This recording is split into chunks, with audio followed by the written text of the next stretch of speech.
Well, good afternoon, everyone. Thank you so much for joining us for this conversation. I'm Alan Waller, Senior Pastor of the Enon Tabernacle Baptist Church, and I'm grateful for the leadership of our sanctification community, Reverend Leroy Miles, who helped bring our partners together today to talk about how we help our seniors, how we help our loved ones exercise their right to vote, those that are physically challenged, those that are mentally challenged, and what is your role as a caretaker. And so today, we're grateful to have persons from Penn Memory Center, Dr. Jason Karlawish, who is here to talk to us about ways in which you can come alongside of your loved ones, and also Ashley Sessions. You know her from helping us with our getting people to the polls and all of the efforts at Enon to get poll workers, but she is here representing the Committee of 70 to help us understand ways that we can vote. So this is a wonderfully star-studded event this afternoon, and I'm grateful for all of you that are here. Renee Fatah, Chenault Fatah, we thank you for being here, and all of you who love your loved ones and are here because you also love this country and want to help everyone exercise what is their right. So I'm going to turn this over now to Dr. Karlawish, and he is going to begin this conversation and help us understand assisting a loved one with cognitive impairment with voting. Thank you. Greetings. I'm Jason Karlawish, and I'm the co-director of the Penn Memory Center at the University of Pennsylvania, and I'm a physician and a geriatrician. I'll be talking to you today for about 15 minutes or so, and then I'll take some time for questions. I do want to say that at around 2:25, unfortunately, I have to go to a long ago other scheduled meeting, but it was my dedication and commitment to this topic that made sure I carved out time to be here today. I want to thank Reverend Waller and Reverend Miles for organizing this. I want to thank the Enon community for giving us the space to speak. I want to thank Ashley Sessions from the Committee on 70 for participating in this. Finally, I want to thank Terry Casey, the communications coordinator for the Penn Memory Center. This session is being recorded, and so it'll be available for subsequent viewing and listening. In addition, all of you will be receiving some information about voting via email, things that are being discussed at this conference, this session. I want to also direct you to pennmemorycenter.org/ABA, American Bar Association, ABA, where you can also find the link to the guide that I'll be discussing. You know, truly, when we vote, we lift up our voices in one great chorus. One vote at a time, we all become many. Most of us, this is a very private and personal act that we do, but some of us need help to vote. Some of us need someone else to help make our voice heard. In America, all adults 18 and older who are citizens can vote. And some adults, though, need help because of either physical or cognitive challenges or the combination of the two. And I'm going to get right to the heart of the matter, which I think is really very important. If someone wants to vote, if they answer affirmatively to the statement, to the question, do you want to vote? And they say, yes, I do, they vote. There's no further questioning about whether, so quote, someone can vote, has the capacity to vote, has the ability to vote. Some people, though, need someone else to help them exercise that capacity. And I'd like to think of those kinds of individuals as the eyes and hands of that individual, helping them to either perceive the ballot and or mark the ballot. And so this idea that someone has to, quote, be competent to vote or have capacity to vote is really off the table. Much like, say, the question of does someone know how to ride a bicycle? In the end, the question is get on the bike and start pedaling and see how it goes. Same thing with voting. Is someone capable of voting? It's really not a fair question. If someone wants to vote, they should be given access to the ballot and allowed to vote. And so what I'll do is walk through a bit now about how we think about the ways to assist someone to vote in ways that respect their rights, their privacy, and what amounts to appropriate assistance. Before I do that, though, I hope that you kind of begun to think about there's some things that are not on the table and should not be discussed or not asked of a person who needs help voting. For example, questions like, well, who's running? Or what day of the week is today? Or when is election day? Or any other number of questions such that try to get at, quote, mental status or cognitive ability. They're off the table. They're not relevant. I bring this up because sadly, in the research that we've done, in long-term care facilities in Philadelphia, that's what some staff would do. They'd say, well, I decide if they can vote because I asked them who's running or what day of the week is it or what day. Do not do that. If someone answers affirmatively, yes, I want to vote, to the question of, do you want to vote? The next step is to get them the ballot, either to bring them to the ballot as a polling place, or especially now, given the concerns we have because of the COVID pandemic, bringing the ballot to them, such as through a paper ballot. So what I want to talk about is how, in the context of either in-person voting in a machine or voting using a paper ballot, how do you go about assisting someone to vote? Well, I already hinted a bit at it. It's about being kind of their eyes and their hands, not being their brain, not being their preferences about who to vote for. So let's talk a bit about what that would consist of. You know, I have voted myself recently, and I took the time here. It's all sealed up and off to go. But I wrote down one example of one of the ballot questions that we have. So the way to assist someone to vote is, if they ask for assistance, is you say, how can I assist you? For some, it's a matter of reading the ballot. It is a visually complex, tiny font document, and for many, therefore, hard to, quite frankly, perceive. For others, the challenges are marking the ballot. Based on what their needs are, you're there to help. But the key issue is this.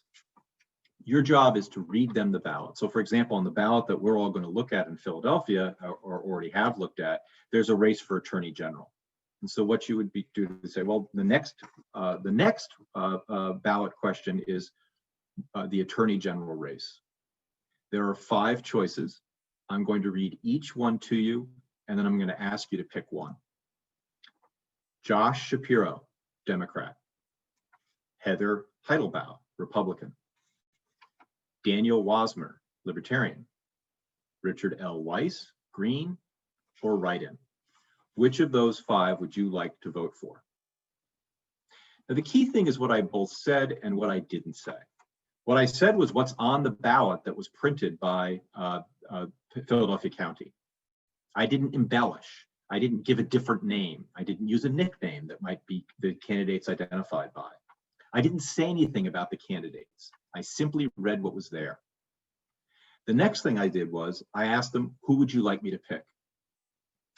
And if they named someone, I would pick it and mark it. Suppose they named someone who wasn't on the list. Well, that's the write-in, and I would write them in. Suppose they said, well, I don't know, who should I vote for?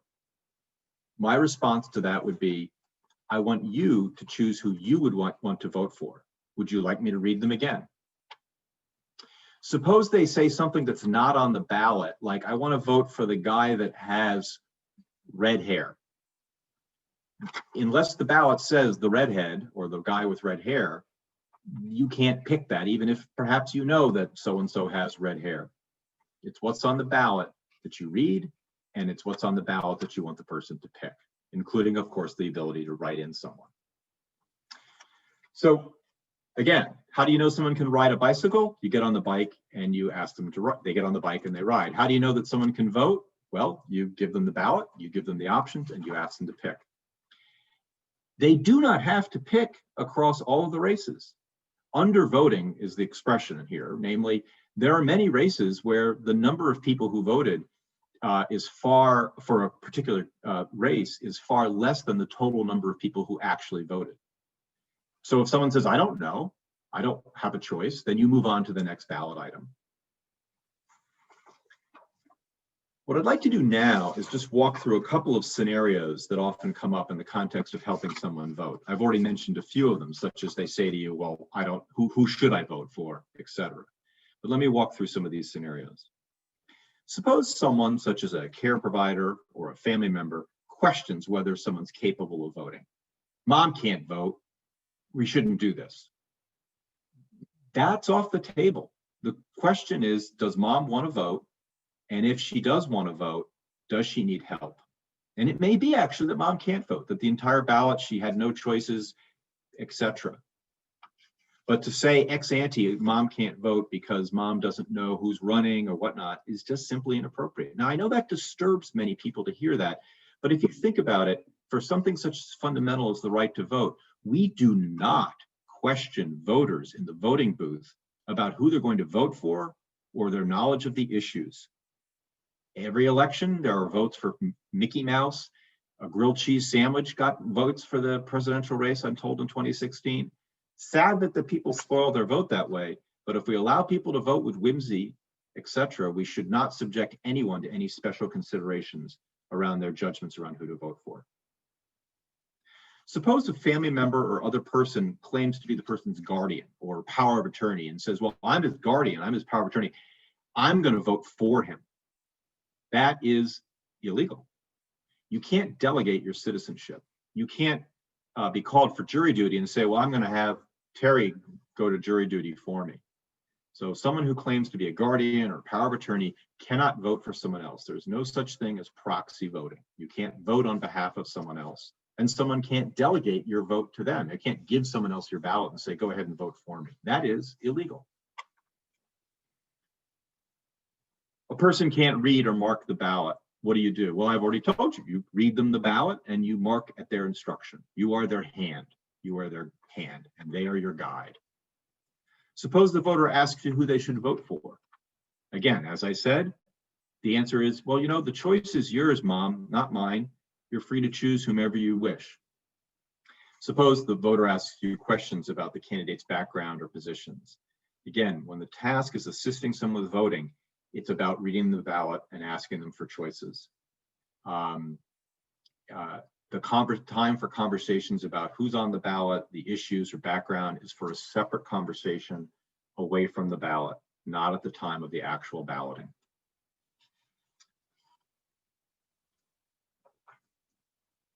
Suppose others wish to be present at the time you're helping someone vote. The choice of who is present at the time someone is voting is the voter's choice. The voter chooses who will assist him or her, and the voter chooses if anyone else should be there. So if someone else comes along and says, I'm going to help out here, or I'm going to watch, etc., the question is to the voter, do you want so-and-so there or not? Certainly there can be multiple people that they ask to be present or to help, but it's the voter's choice who assists them in voting and who else can be present there. I want to thank you for this opportunity to speak to you today. This is a topic dear to my heart. Voting is such an essential right, and respecting the personhood of persons living with dementia is done through many different means, one of which is giving them the access to the ballot and giving them help if they need to vote. I hope that I've outlined for you the core principles of how you help them. The voting guide that you're all going to receive lays out everything that I've talked about as well. And now I'm going to answer any questions. And to that end, there's a question that's popped up here already. And so there was a question in the chat box, but also if people have additional questions, you can either just put your name in the chat box or use the reaction buttons to sort of virtually raise your hand. For obvious reasons, we've set it so people cannot unmute themselves.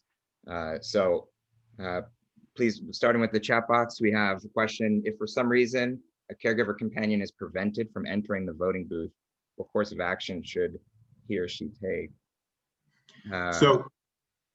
So if the voter asks for assistance, the voter can choose who she wants to assist.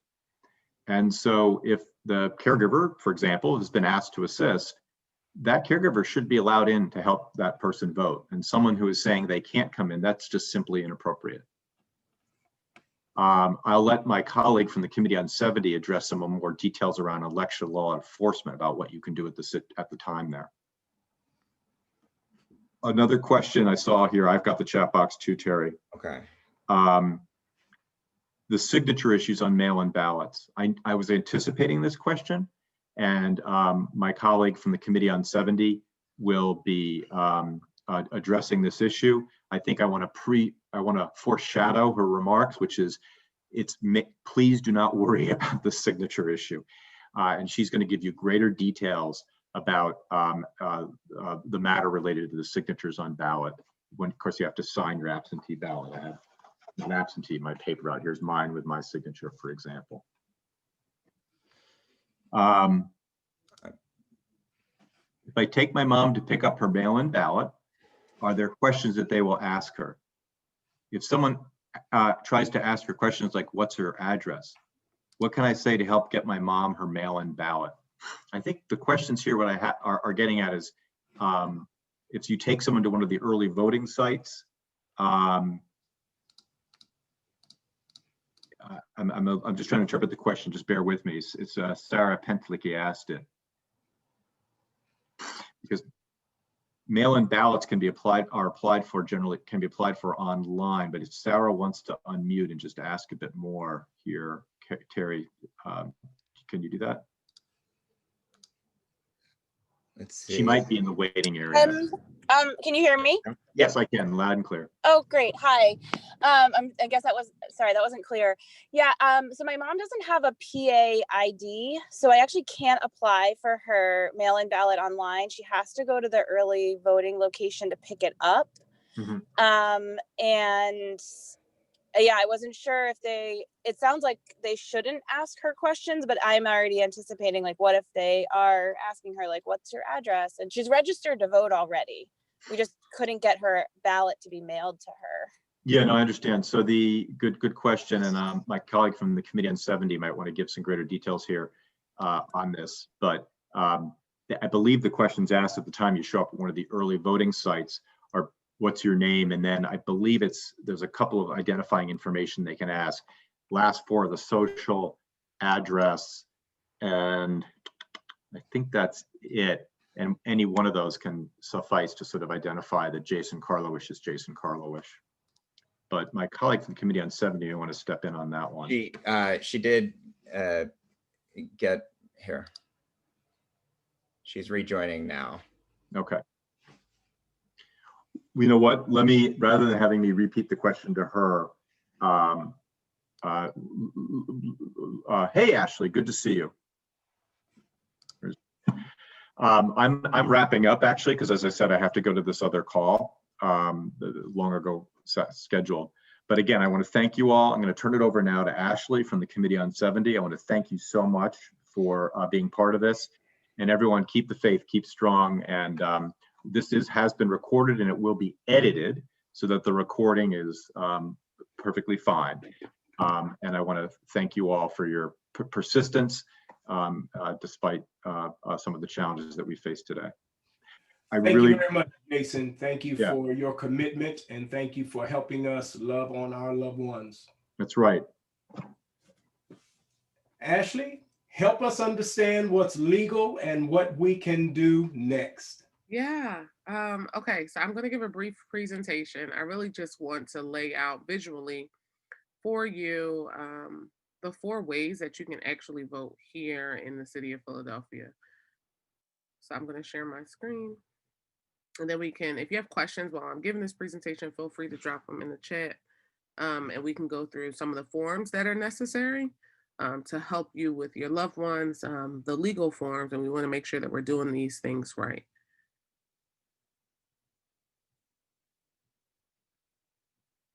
Okay, hold on, give me 1 second. Here we go. Okay, so we're gonna, I work with the Committee of 70 as the Director of Civic Engagement and Partnerships, and I'm the policy chair for the League of Women Voters. So a lot of what I do is focus on like good government, really dissecting these rules that we all have, and making sure that people are educated and that you also know what actually happens to your ballot after the fact, right? So I always leave with the slide, and I think it gets to the point of how we're supposed to do this work in democracy. So why we vote, there's one thing you've got to learn about our movement: 3 people are better than no people. So when we're talking about accessibility and we're talking about voting, understand that everybody has a voice. If they're here, everybody is capable and able to vote and exercise their right. So voting by mail became a thing. I'm going to give people kind of the context on how this happened, and it might answer some of your questions. Voting by mail or mail-in ballots happened in late 2019. This is before we knew what a pandemic was. Well, we knew what it was, but that we would be in the midst of a pandemic. And we thought we would be able to slow walk it. Some key things to remember this time about voting by mail. So you have a mail-in ballot. Your loved one has an absentee ballot. Now, as it stands, mail-in ballots have to be mailed to your county's election office by 8 p.m. on election day, or postmarked by November 3rd, which is election day, and received by November 6th, okay? In the city of Philadelphia, you can drop it off at any satellite election office or a drop box. So we do know that some of this stuff is happening. I think I read in the chat earlier about signatures. I'll talk about that a little bit. But we know that there's a strain on our city commissioners and their election offices. They are currently standing up a fully functional mail-in voting program, as well as our traditional in-person voting program that takes place. So large demographic gaps in use of mail-in voting. So we are expecting lines. And that's why if I can get you some answers about voting absentee with your loved ones or vote by mail-in ballot, that will help to minimize some of the lines. And of course, there's some misinformation and disinformation. So importance. October 19th is the last day to register to vote. If you have people, young folks around you, or people who have not registered, even if you think you have registered, please, please, please check your registration and make sure that you are still registered. You can go to votespa.com. The last day to apply for a mail-in ballot is October the 27th, and then our general election is November the 3rd. Again, that's votespa.com to register and to check your registration. Don't just assume that you're registered, especially if you haven't voted in the primary in a couple years or it's hit or miss. It doesn't hurt to double check. Okay, so voting in Philadelphia 2020. How can you vote? Here, in person at your polling location on November the 3rd, at a satellite election office or drop-off location, by mail-in ballot, or by absentee ballot. I want to lean into the absentee ballot because I believe this fits this demographic if you're helping and supporting the loved ones. Absentee ballots are used if you plan to be out of the municipality on election day, or if you have a disability or illness. You should request this type of ballot, which still requires you to list a reason for your ballot. So, absentee ballot will help you to identify, or help your loved one to identify that they authorize you to help them vote, right? And that you will be assisting them, and you have to give the reason. So you'll be able to give that they are permanently disabled or they have an illness. You'll be able to give that reason. Mail-in ballots in the state of Pennsylvania, you do not have to give a reason for a mail-in ballot when you receive it. So in-person voting, that means you'll be standing in line probably, or waiting at least in a short line to vote. And we know that's one way. Of course, social distance. All poll workers, if you do decide to go to a polling place, all poll workers must wear PPE. All eligible voters can vote, even if they're non-compliant with the COVID safety. So everybody, if you get to a polling place and somebody has chosen not to wear a mask, just stand 25 feet away from them. Poll workers cannot enforce it with them. They will ask, they will offer, but if people are choosing not to, they can still vote. They don't have to get out of line. So if you decide that you still want to apply online, this is the same for absentee ballot. You can apply for an absentee ballot or a mail-in ballot online. You can use your PA driver's license or your photo ID. One thing I do want to highlight that has just changed probably in the last month or so is that the Department of State, which is this website, which is votespa.com, now interacts with the Social Security office. So say your loved one or doesn't have a driver's license or a photo ID, therefore they don't have that number that is needed to register, or to apply for a mail-in ballot. They can use the last 4 digits of their Social Security number and a photo of their signature, whatever, or their mark. We'll talk about what the mark looks like or what it is sometimes. But now they can just use the last 4 of their Social Security. So make sure that they're registered as well by using those last 4. Who's on the ballot? Quickly, we know these are the ones on the ballot. We have a ballot tool. So if you don't know who's on the ballot, Pennsylvania, Philadelphia specifically has 4 amazing ballot questions that are up. And that are on our ballot. The Committee of 70, we've done the work of researching what that means for you, and breaking down what those questions are in plain English. So I do want to stop here and pause. Election week is the new election day, right? So the results that we receive on election night will primarily be from the polling locations, right? They won't be the final results.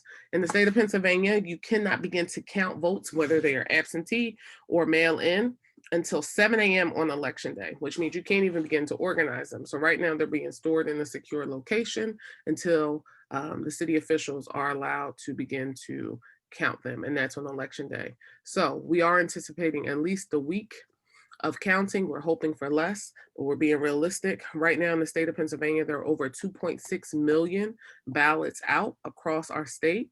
But we are anticipating that results will just take longer because you can't check them until the election day. And we still will be receiving ballots on November the 6th.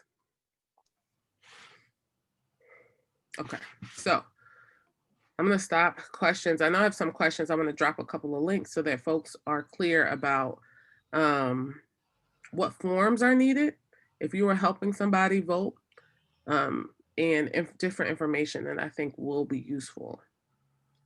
I can also address some of the questions that have been sent through the chat box here. Okay. And one Dr. Karlawish had started to address, and then want to turn it over to you, focusing on the signatures on the mail-in ballots. Are they reviewed in Pennsylvania?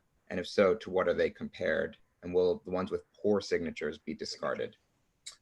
Thank you. That's a great question. Okay, so signature match. I know there has been a new kind of attention paid to signature matching. So the Department of State has very vague guidance on signature matches. Yes, your signature has to match. No, do not practice your signature.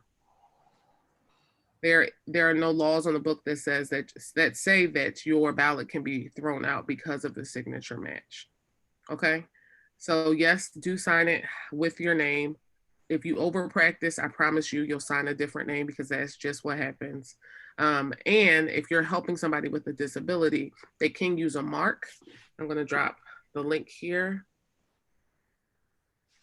for everybody. It'll explain what mark can be used. This is Voting in PA Accessible Voting. That's from the state site. And then I'm also going to drop an application here that shows you that you'll use in the city of Philadelphia around allowing them to use a mark. So I think we should pay attention to what our signature is. Don't change your signature.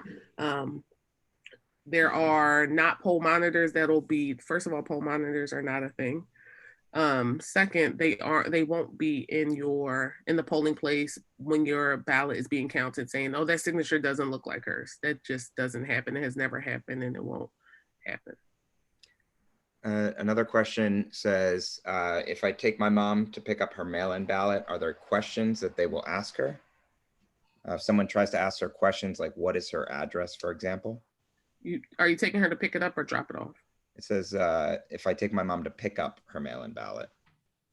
But if you could address drop off, then I guess. Yeah, so if you're going to the satellite election office, as long as she has her ID, and there's also an affidavit, I dropped the 2 websites in there that you will fill. It's a sheet of paper that says like, this person is called assisted voting. That is what both of you will sign. So it'll be the same as you going into the booth with her. They won't typically ask her questions. You'll be there because you have the voter assistantship paper, and they probably will direct the questions to you. This is related, overlap there of asking, how can I hand deliver my mother's mail-in ballot? As long as you have that affidavit, you can do it. It's illegal without the affidavit to deliver somebody else's ballot. That's how you commit fraud. They will sometimes, and in most places, they are asking for ID and your name. They kind of just match it and you drop it in, and it's quick. But you do have to have that sheet of paper. It's literally one piece that says this person has a disability. I authorize them to help me to assist vote, and you take that with you just to be safe. There's another question of asking, can I deliver completed ballots to a drop-off box? I manage an apartment building for folks 62 No. plus. So Mm-mm. there's a question, am I able to track where my brother's mail-in ballot is? You can go to, I'm going to find the link. Yes, you can track it. If you have his information, I'm going to, write down its votes. It's I'm going to put it in the chat so people can have it. But there's a tracking, but it's on votespa.com.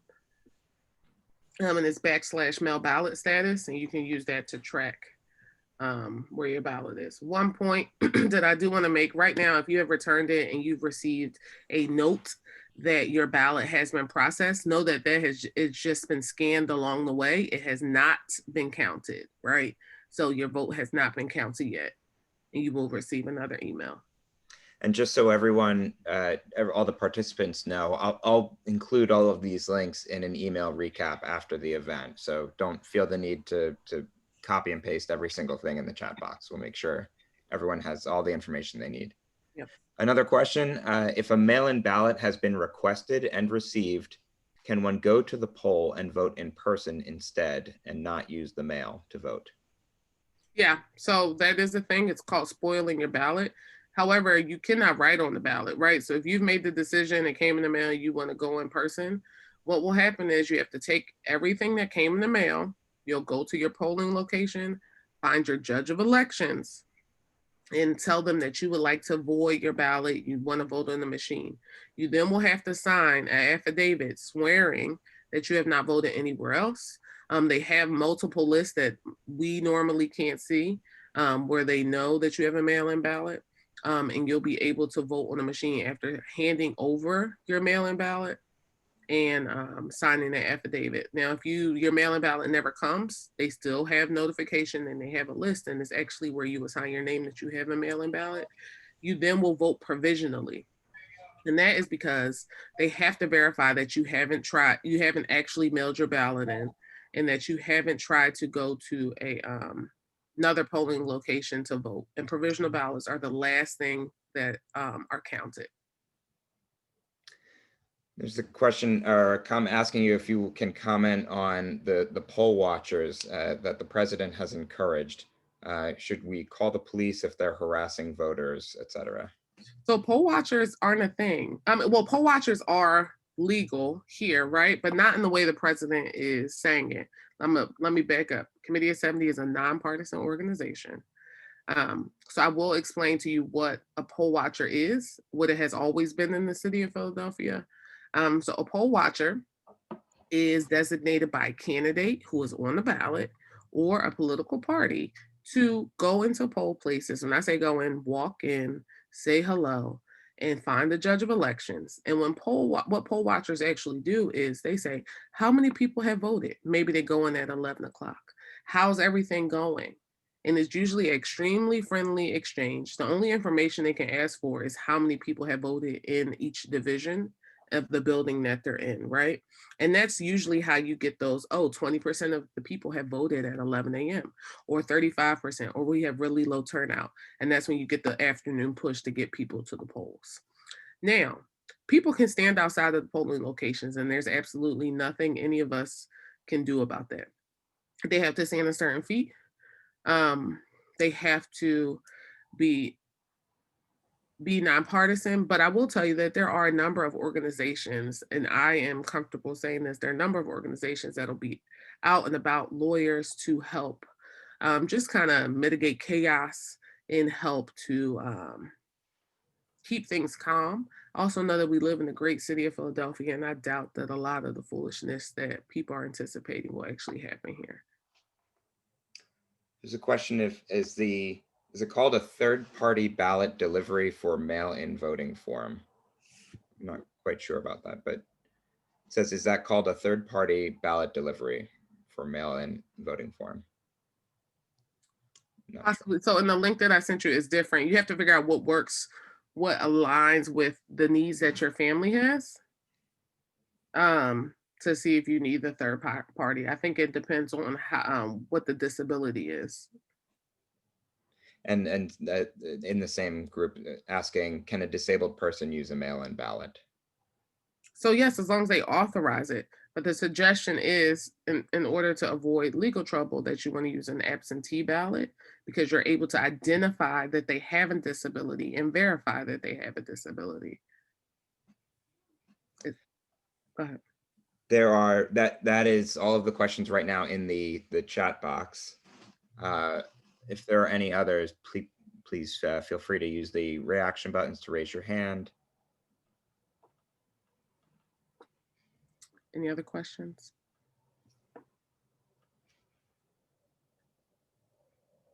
Has anybody passed along? Have you heard anything? Question? One question says, can I get an absentee ballot without a Pennsylvania ID? No, you have to be registered in the state of Pennsylvania to vote in the state of Pennsylvania. That's election fraud to vote anywhere that you are not registered to vote. A question that was sent earlier, it says, does it matter if you request an absentee ballot or mail-in ballot? So it does matter, right? We talked about mail-in ballot. You don't need a reason here in the state of Pennsylvania. An absentee ballot is typically used, and I'm going to find the exact definition from the state. An absentee ballot is typically used if you plan to be out of the municipality. So if you aren't live in the Philadelphia on that day, right? Or if you have a disability or illness. So they're typically designated absentees for folks with disabilities or illnesses, and have always been that way. So our servicemen across the overseas will vote absentee and not by mail-in.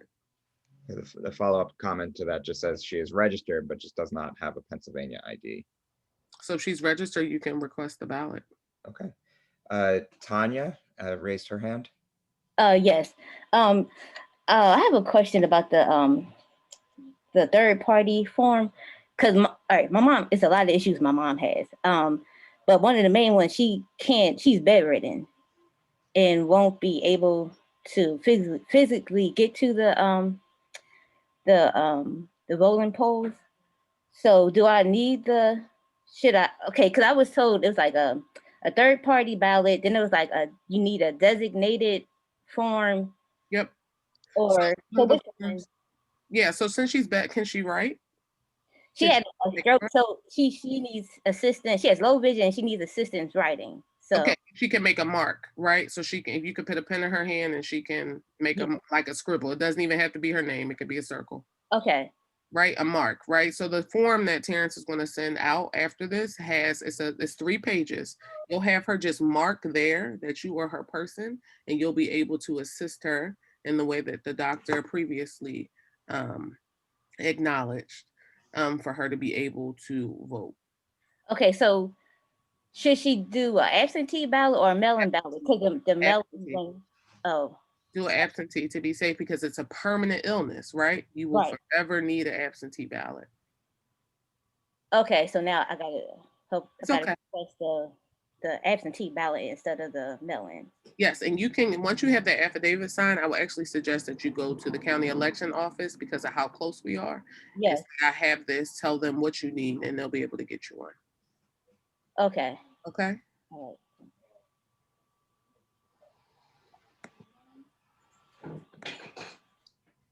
Any other questions? There are no more additional questions in the chat box. Thank you. Thank you, Ashley. Thank you, Terrence. Thank you, all of the participants. Thank you. I am, as my uncle used to say, I am emulsified that you had to experience that break-in. I am so sorry that my sisters would experience that type of vile behavior by someone on a watch that is mine. But that's exactly why we're doing what we're doing. And that's exactly why we're encouraging everyone to exercise what is their right, what is their citizenship, because that's exactly the spirit that we are wrestling with. But we know that there is an answer. And so we want everyone, I want to thank Terrence Casey for doing what you could do to help us with that. And I want to thank all of you for participating. Please look in the chat box. for information concerning the designated piece. And this will also be recorded. And I believe that we will have, once it has been edited and appropriately, we will make it available to rewatch through our site as well. It is important that you care for your loved ones. Many of us on here are doing the 360-degree parenting right now, not only raising kids, but that person that raised you so lovingly now needs you to care for them like they cared for you when you were a child. And so thank you for equipping us with the information. And we left one question in the polls, and I did not erase it. And the reason that we did not have it erased is because it needs to remind us just what we're up against. I won't repeat his language, but we didn't erase his words. And it is a reminder to us of just how serious this moment in American history is. But I am reminded that the work that our parents did that got us this far is just our turn to run it across the finish line. And we will. Good wins in the end. And so thank you for participating. We hope that your questions have been answered. And any further questions, you can reach out to the Penn Center as well as the Committee of 70. And we at Enon are feeding and have information every day between 10 and 12 people are at the church. If you know nothing else, just put a question in anytime you see Enon doing a Facebook Live, and we will respond. We are committed and we are in it to win it. So thank all of you for joining us. We look forward to seeing you again. God bless you and God keep you is our prayer.